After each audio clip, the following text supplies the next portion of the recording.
bhoy shunno, uchcho jetha shir. While the center withhold funds and play politics with the people of Bengal and their livelihoods, Bengal refuses to beg. We build, we provide, we progress, we grow with or without their support. Bengal has more than doubled its export in the last 10 years. 57 lakh new MSMEs have been added, employing over 1 crore people. Bengal's handloom industry employs over 5 lakh workers, which is the second highest in the country. The state's broadband policy, formulated in 2020, resulted in investment of 7,500 crore in the telecom sector alone. Almost 3 lakh direct employment has been generated in IT companies. Bengal has over 88 lakh MSMEs, which is the second highest in the country. 1 out of 5 MSME are owned by women, which is highest in the country. 36% of workers in these enterprises are female, third highest in the country. Madam, now I'll come to health.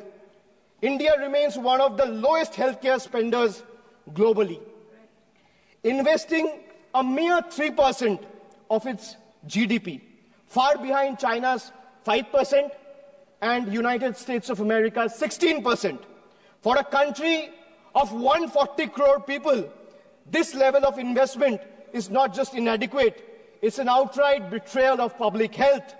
The government has opened floodgates for 100% FDI in insurance, happily inviting foreign profits, but refuses to remove the crushing 18% GST on health insurance.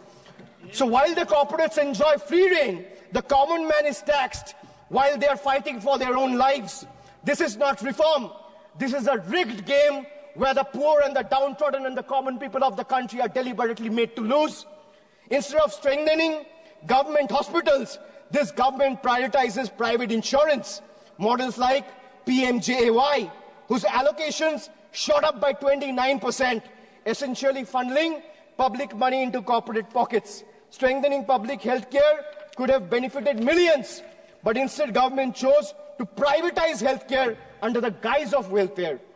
And if the government truly cared about public health, why has funding for mental health programs like National Tele-Mental Health Scheme has been slashed by 16%? Why is NIMHANS, which is the country's top health mental institute, facing budget cuts? The answer is simple. The government just doesn't care. If healthcare were a priority, this budget would be investing in real solutions, not just mere illusions. Under BJP rule, all of them combined, they excel in crafting headlines. But when it comes to hospitals, medicines, genuine public health investment, the reality is nothing short of an empty set. Madam, now I'll come to half minister. I spoke about half truths. I spoke about half federalism. Now let's talk about half minister. Because our part-time railway minister is also juggling between 2 other ministries. One is electronics and IT, and the other one is information and broadcasting. Running the Indian Railways, which is considered as a lifeline for millions, is not a side gig, madam. But under BJP, governance has become a multitasking circus, delivering half-baked results everywhere. Why I say this? Because from the time this government came in, they have discontinued the railway budget. What they have done for safety? How many kilometers have been covered under Kavach? Between 2015 to 2024, there has been 678 consequential railway accidents, where more than 784 people have lost their lives, leaving more than 2,000 injured. No wonder tracks are crumbling, the tech sector is struggling, and the media is drowning in propaganda. Then, ma'am, I come to half-baked answers. I can ask 50 questions or 100 questions to the government, but let me ask only 5. Why did you promise the people of this country a $5 trillion economy by 2025? We are in 2025 today, in the month of February. And looking at the rate India is growing, that goal will not even be achieved by 2037. Forget about 2025. Why did you slash funds for LPG connection to poor households by 30% over revised estimates?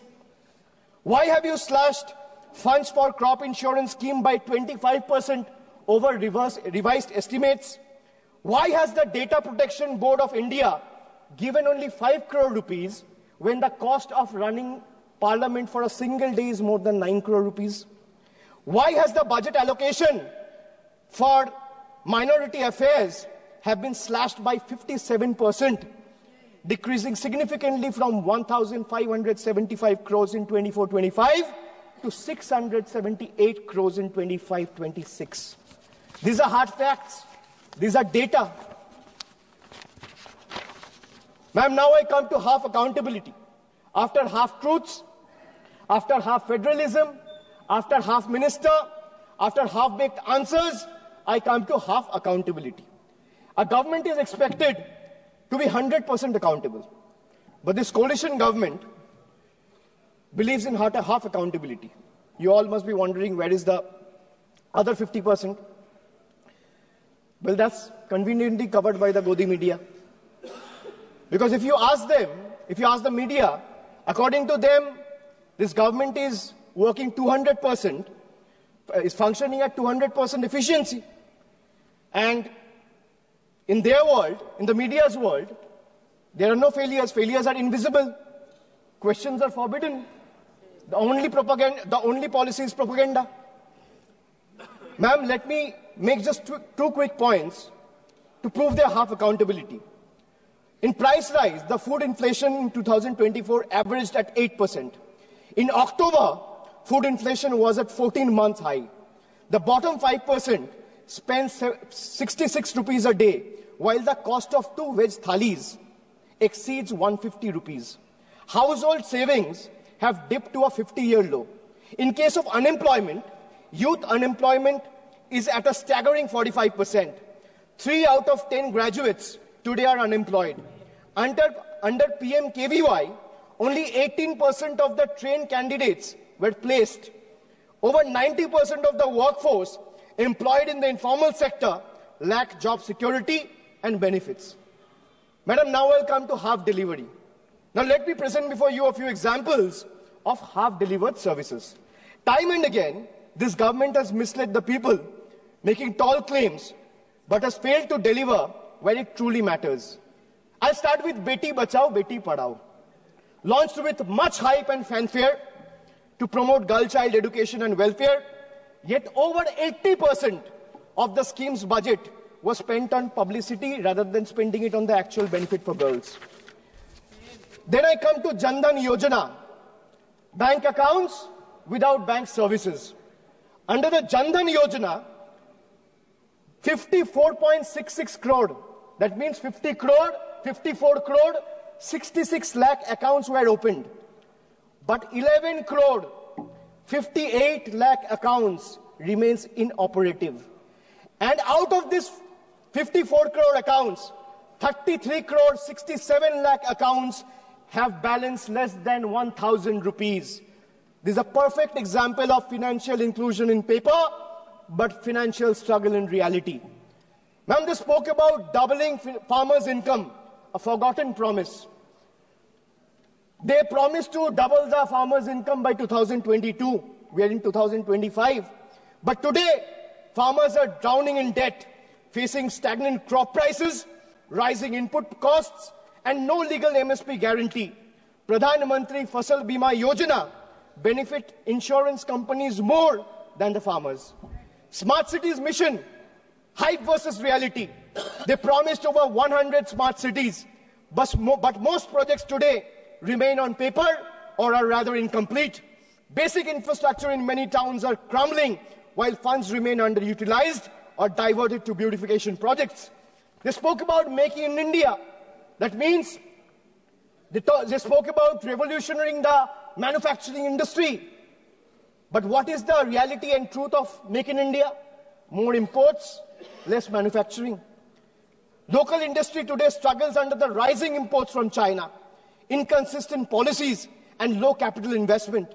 Instead of boosting domestic production, India's trade deficit with China has skyrocketed over the years. Unemployment, they promised about 2 crore jobs every year. But in reality, unemployment remains at a 45-year high. They promised houses for all by 2022, yet another broken promise. In 2015, a promise was made to provide every household a home by 2022. 3 years later, in 2025, as the deadline passed, millions still await promised homes, highlighting delays and unmet expectations. Pattern, if you look at the pattern, big announcement and half execution, or rather zero execution. From infrastructure to education, health to employment, BJP's governance is a pattern of half delivery. Grand promises, incomplete execution, and shifting blame when failures are exposed. This budget is like when I went through the budget, I was here when Madam Finance Minister presented the budget, but later I went through the budget document. Ma'am, all I realized is this budget is like those promises where you promise free meals, but charges exorbitantly for, giving a chair to sit, free water, service. So this budget is like a buffet that promises free meal, but charges exorbitantly for water, service, and cutlery.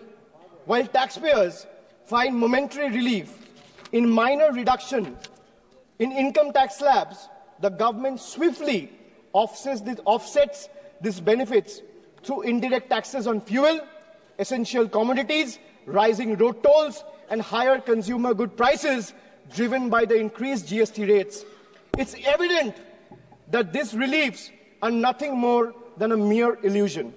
Much like the Jio's once free data plans, attracting millions of users at a time, and then they raise the tariff sharply, which now comes monthly at a hefty price tag. The government claims to provide relief, but the reality for the middle class tells a different story.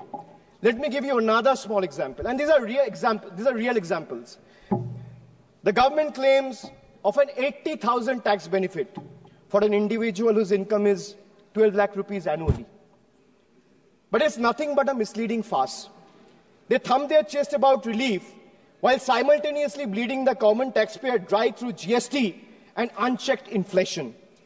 A taxpayer in this income bracket, that means someone who is earning 12 lakh rupees annually, spends on essential categories like food, housing, education, healthcare, railway travel, air travel, transport, recreation, and each of these are subjected to steep GST rates under NDA's failed economic policies.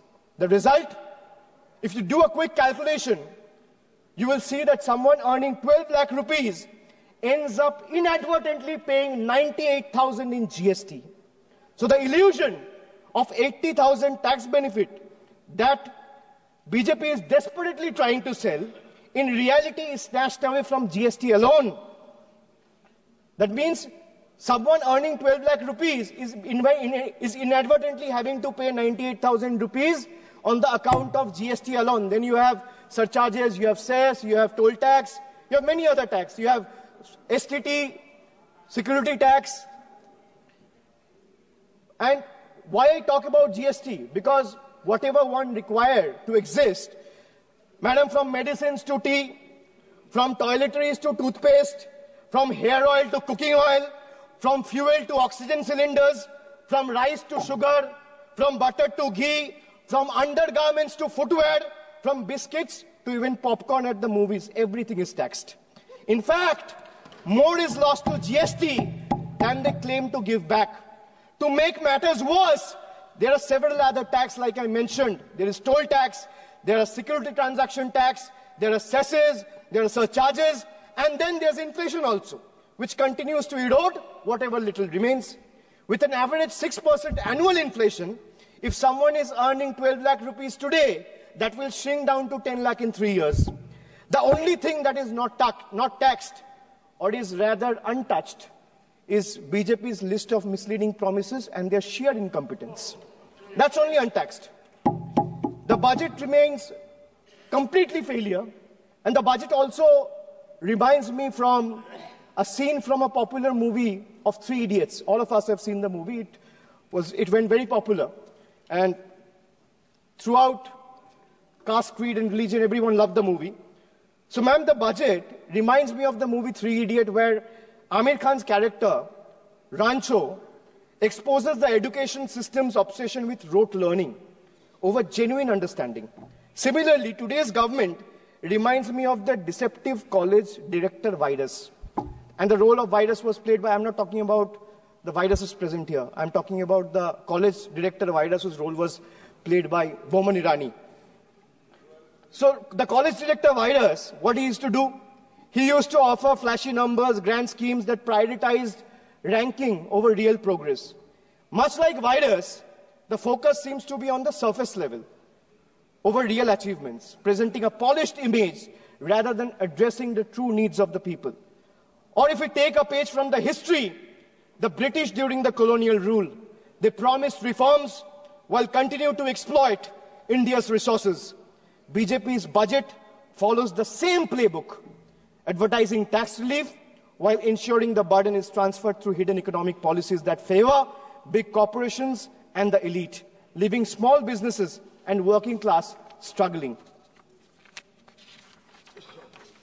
Madam, the budget presented over the last one decade perfectly sums up India and the BJP's version of Achhe Din, reflecting not just their grand narrative, but also the harsh reality of common people's struggle under the NDA's rule and regime.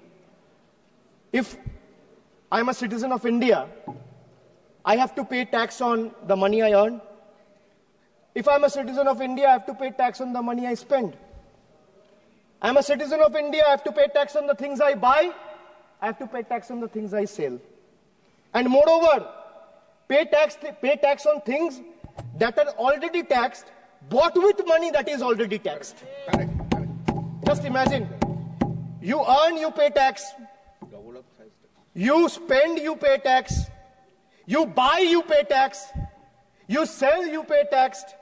And then you pay tax on things those are already taxed from the money that is already taxed. This sums up the budget completely. The people of India have woken up, and they will no longer be misled by these empty promises and false claims. The government must pay attention to the aspirations of 140 crore citizens. If they don't, they should brace themselves. What started as a teaser in June 2024 will soon become a full-blown blockbuster. After all, the saying goes, never underestimate the power of the common man. And they are all, every Indian who's watching this, who has seen the budget, who has voted in 24 and is going to vote again, exercise their franchise, they are far better scriptwriters than the BJP members of this House. India now sees the truth clearly. BJP stands for Bhashan, Jumla and Propaganda, where speeches replaces real action. And NDA stands for, well, no prize for guessing, not delivering anything. Thank you, Madam. Jai Hind. माननीय सदस्य Shri D Prasad Rao ji.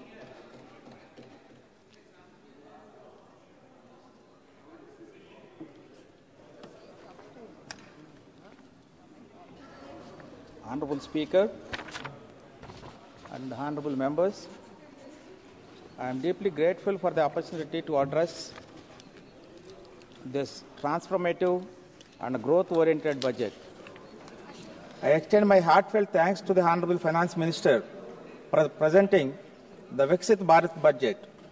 With India projected to contribute 15% to global economic growth between 24 and 29, this budget embodies the vision of self-reliant and prosperous nation.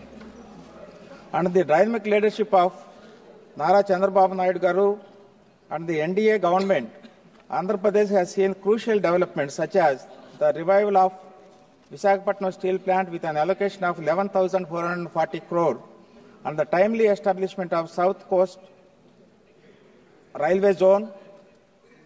Moreover, the 15,000 crore allocation for Amaravati's development and the ongoing progress of Polavaram project further highlight the government's commitment to regional growth. This is due to the synchronized governance of NDA government under the leadership of the Honorable Prime Minister. This Viksit Bharat budget is designed to create a robust foundation for the growth through three key strategies. One is the income limit set at 12 lakh rupees. So this will lead to maybe as Finance Minister was saying, 1 lakh crore rupees was, lost to the government and given to the people. So even if 20% is kept for savings, 80,000 crore rupees will be spent on the market. So if that happens, spending happens, business will improve, and the employment also, consequent employment also will improve. Particularly when they spend on online purchases, the gig workers and Zomato and Swiggy like people will employ more people. Secondly, other tax proposals also included TDS and TCS rates reduced. Secondly, the government has focused on credit creation by providing facilities across all sectors. For agriculture, the Kisan Card credits offer short-term loans to 7.7 crore farmers, fishermen and dairy farmers. For micro enterprises, customized credit cards with 5 lakh limit are available via Udyam portal. The Grameen Credit Score framework for rural areas and self-help groups further encourages credit creation, leading to a higher money multiplier effect and increased investment in contributing to the vision of Viksit Bharat. Thirdly, the reduction in basic customs on several products such as drugs and leather aims to reduce the import dependency. As the government has taken a decision to reduce the import deficiency in fertilizers and particularly urea. One example of reducing import dependency is the revival of urea plants in Assam. In 2023, India imported 7.5 million tons of urea. The revival of 3 urea plants in Assam will help reduce this import dependency, boost domestic manufacturing, and foster self-reliance and strengthening the economy and moving us towards a Viksit Bharat. Therefore, boosting consumption, increasing credit, incentivizing domestic manufacturing are key methods to create wealth. This Viksit Bharat budget strikes a perfect balance between wealth creation and welfare measures, ensuring that economic growth benefits all sections of society. The budget places a strong emphasis on empowering marginalized and vulnerable communities, particularly focusing on women, children, and scheduled castes and scheduled tribes. This fosters entrepreneurship and innovation with these communities. A new scheme has been introduced to support first-time entrepreneurs from scheduled caste and scheduled tribe and women. And this initiative, the term loans up to 2 crore will be provided over the next 5 years, building on the successful framework of Stand Up India scheme. This step will empower individuals from disadvantaged communities to start their own business, creating economic opportunities and contributing to their socio-economic upliftment. The budget for the Department of Social Justice for 25 has been remarkably increased of 35.76% compared to the revised estimates, underlining the NDA government's unwavering commitment to improving the socio-economic conditions of marginalized communities. These increased allocations will play a crucial role in ensuring inclusive growth and providing equitable opportunities to all. For women, the budget introduces several measures to promote their welfare. A key highlight is the Saksham Anganwadi and Posham 2 programs provides nutritional support to more than 8 crore children, 1 crore pregnant women and lactating mothers all over the country, and about 20 lakh adolescent girls.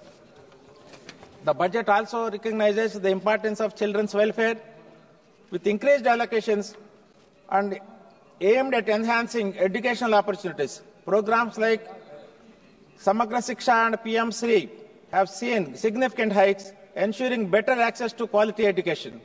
The allocation for Samagra Shiksha is set to rise from 37,499 crore in 24-25 to 41,245 crore in 25-26. Similarly, PM Shri's budget increases from 6,050 crore to 7,500 crores. So these increases will facilitate better infrastructure, resources, quality education, setting a strong foundation for the future of our children, enabling them to contribute meaningfully to the nation's growth. The National Rural Livelihood Mission budget will rise from 15,047 crores to 19,005 crore, which will directly benefit rural communities by enhancing livelihood opportunities and supporting sustainable development. This allocation will enable marginalized groups to access vital resources, education, and opportunities, promoting economic and social inclusion.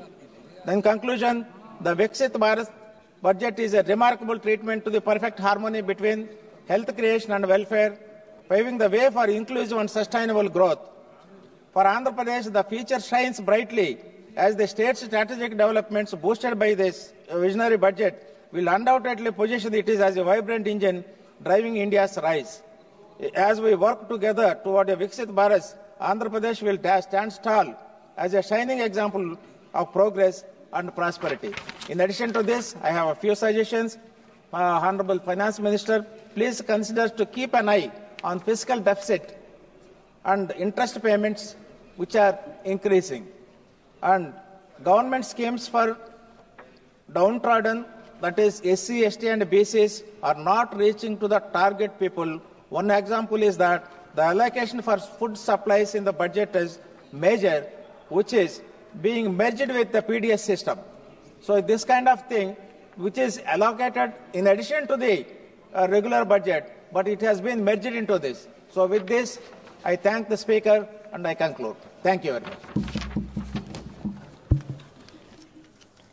माननीय सदस्य श्री दिनेश चंद्र यादव जी।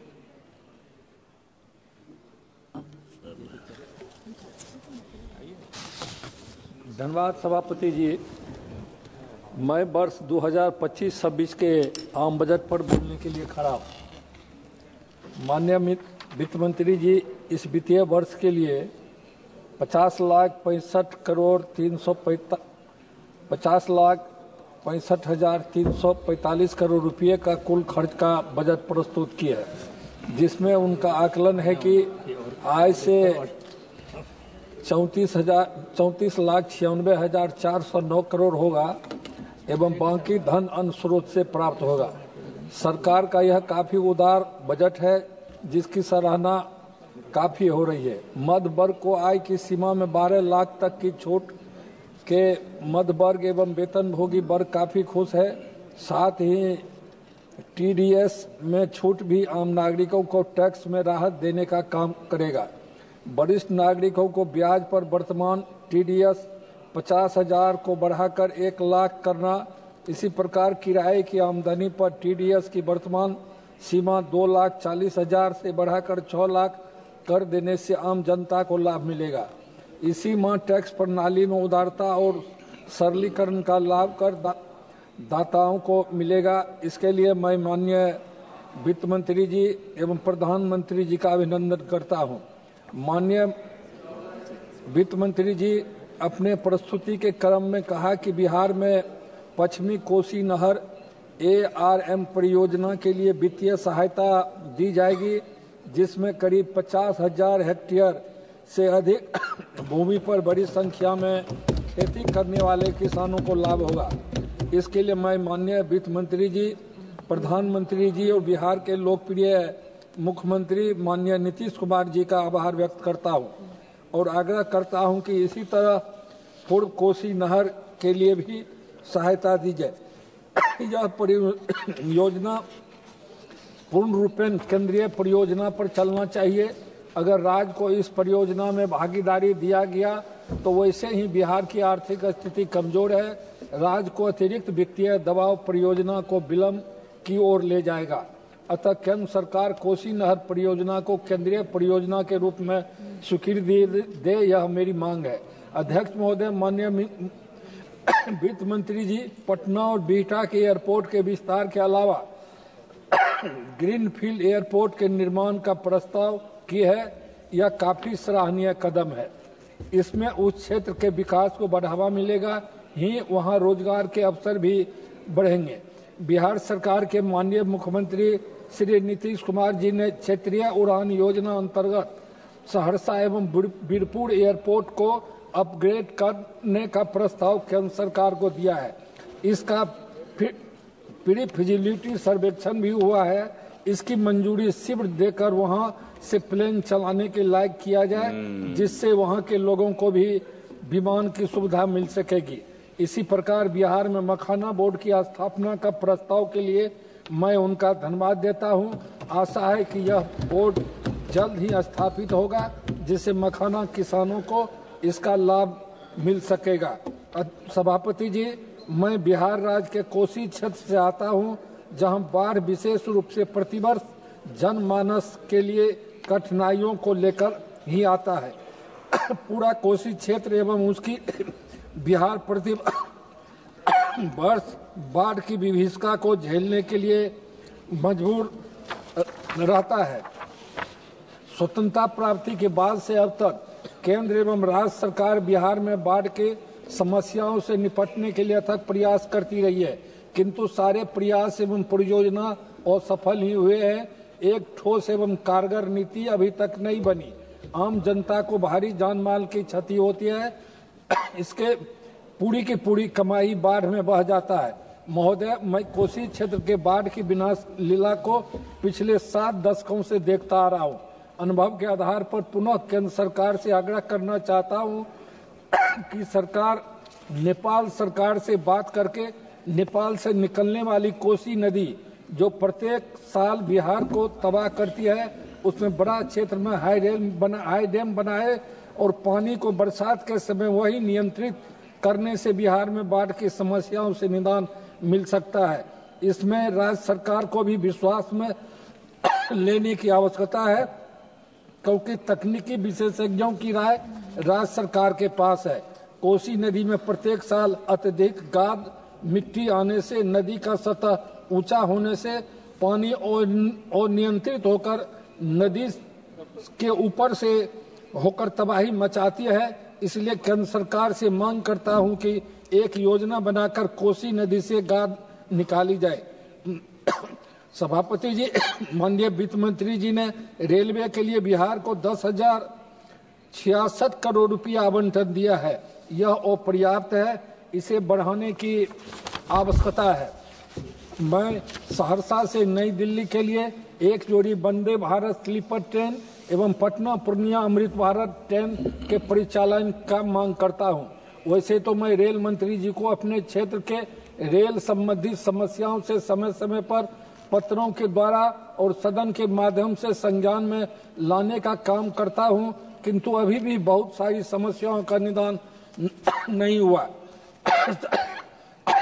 सहरसा मानसी रेलखंड का दोहरीकरण और सहरसा रेलिया सराय rail line का निर्माण की स्वीकृति दी जाए।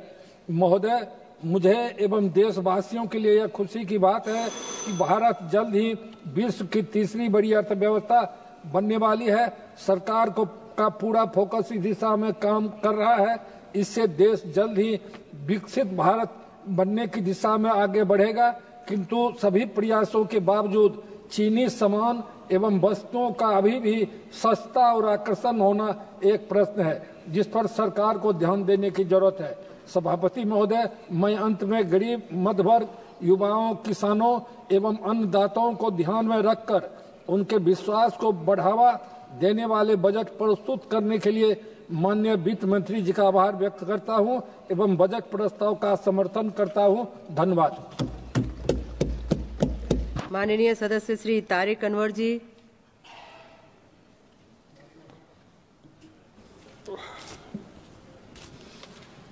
धन्यवाद सभापति महोदय।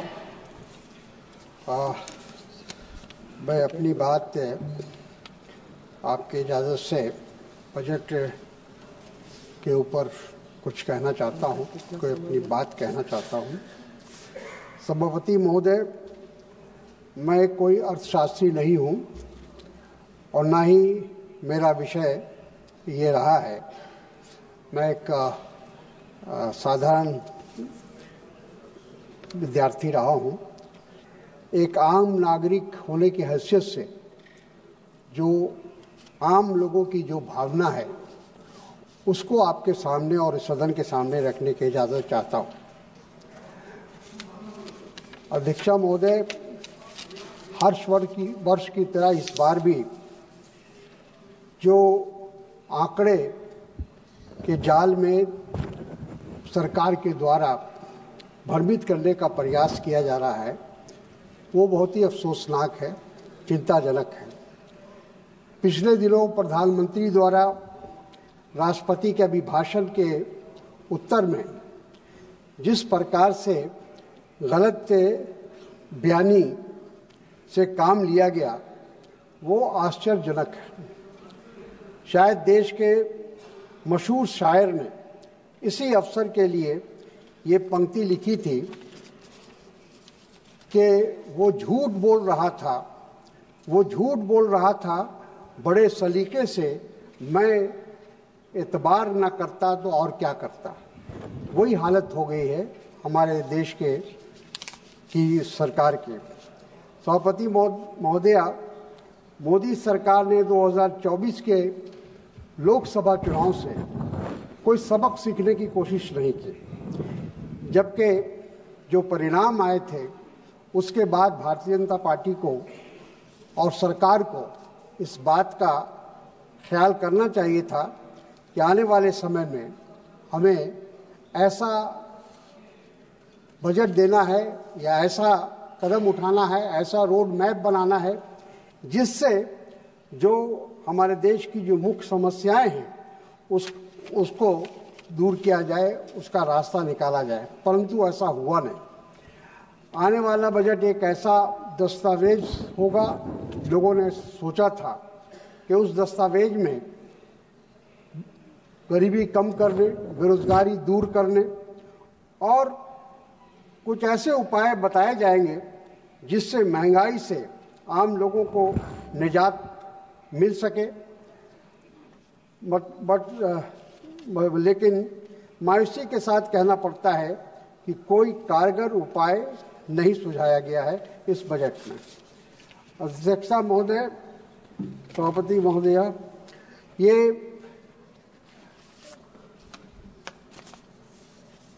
प्रधानमंत्री जी ने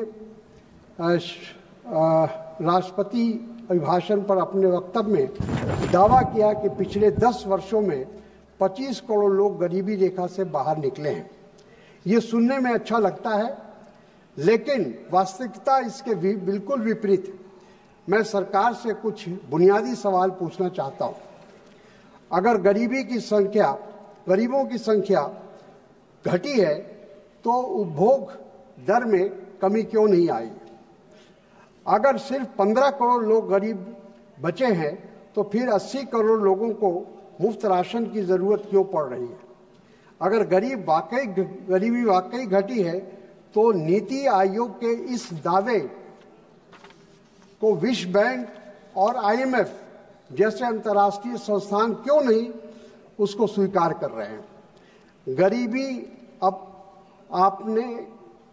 गरीबी मापने के जो मानक क्यों बदले गए?